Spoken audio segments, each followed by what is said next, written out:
Megalops cyprinoides, dan juga ikan tarpon Atlantik atau Megalops atlanticus. Kalian coba lihat bentuk ikan ini guys, unik banget kan, lihat dia punya. Halo guys, kembali lagi bersama saya di The Zencast Channel.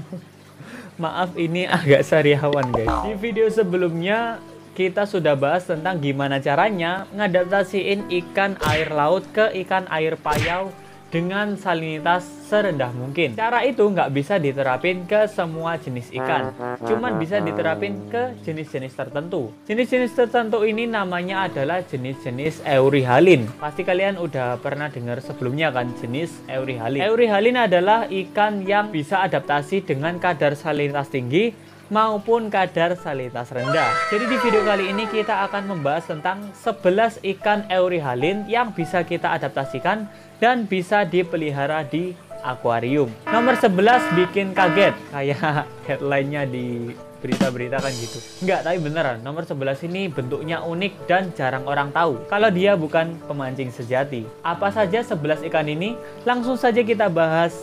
Ini dia. Yang pertama adalah ikan tarpon atau ikan bulan-bulan. Ikan bulan-bulan ini bukan berarti dia bentuk bulan ya. Ikan bulan-bulan atau ikan tarpon ini punya dua jenis, yaitu ikan tarpon Pasifik atau Megalops cyprinoides dan juga ikan tarpon Atlantik atau Megalops atlanticus. Ikan tarpon ini termasuk ikan Euryhalin dan termasuk ikan predator laut.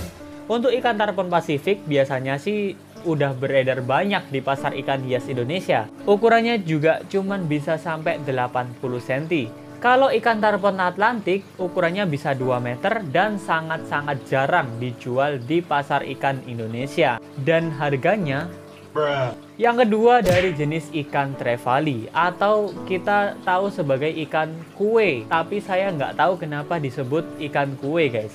Mungkin karena dia suka masak kue. Ikan trevally ini ada beberapa jenis, tapi cuma 2 jenis yang Euryhalin dan bisa dipelihara di air tawar tambah garam dikit. Antara lain adalah ikan giant trevally.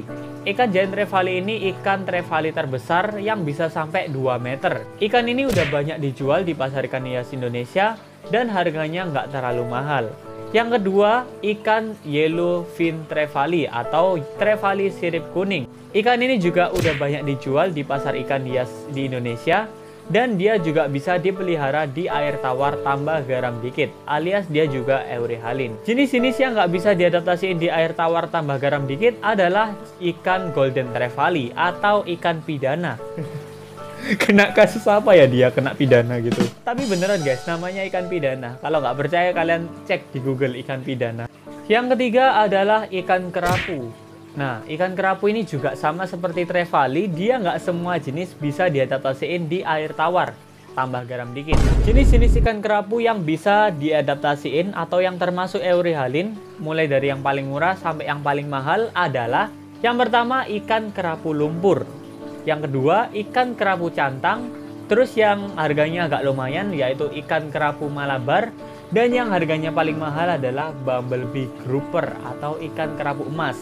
Dia udah paling mahal dan juga paling terkenal. Pasti kalian udah tahu kan ikan bumblebee grouper atau kerapu emas ini. Terus jenis-jenis kerapu yang nggak bisa diadaptasiin antara lain adalah ikan kerapu bebek, ikan kerapu sunu, sunu merah, sunu raja, dan lain sebagainya. Mereka itu murni air laut karena hidup di salinitas yang sangat-sangat tinggi.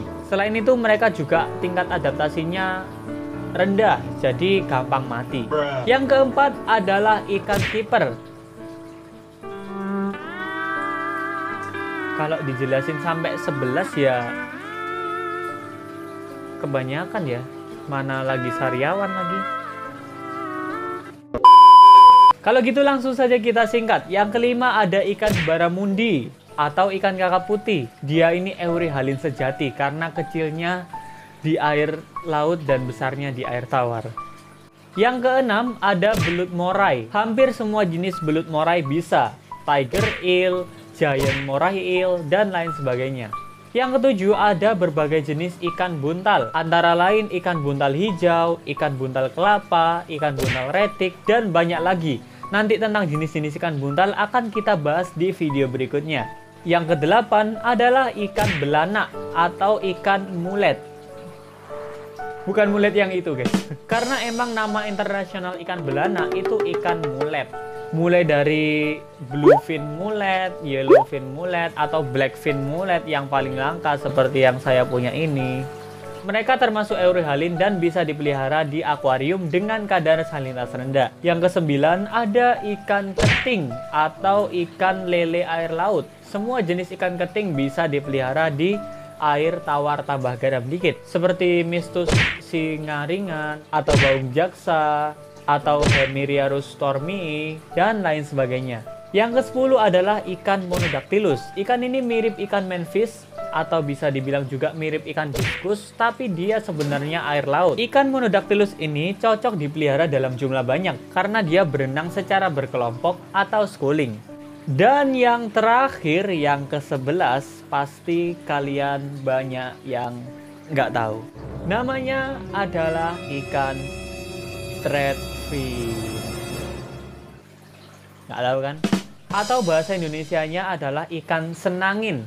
Nah, kenapa lagi ya kok dinamain ikan senangin? Mungkin karena saking senangnya ya waktu mancing dapat ikan itu mungkin ya.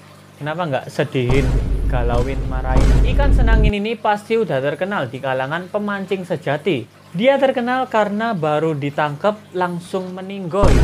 Jadi sangat susah diadaptasiin apalagi sampai dipelihara di akuarium. Tapi baru-baru ini banyak orang yang jual ikan senangin atau ikan threadfin ini dalam kondisi sudah adaptasian di akuarium.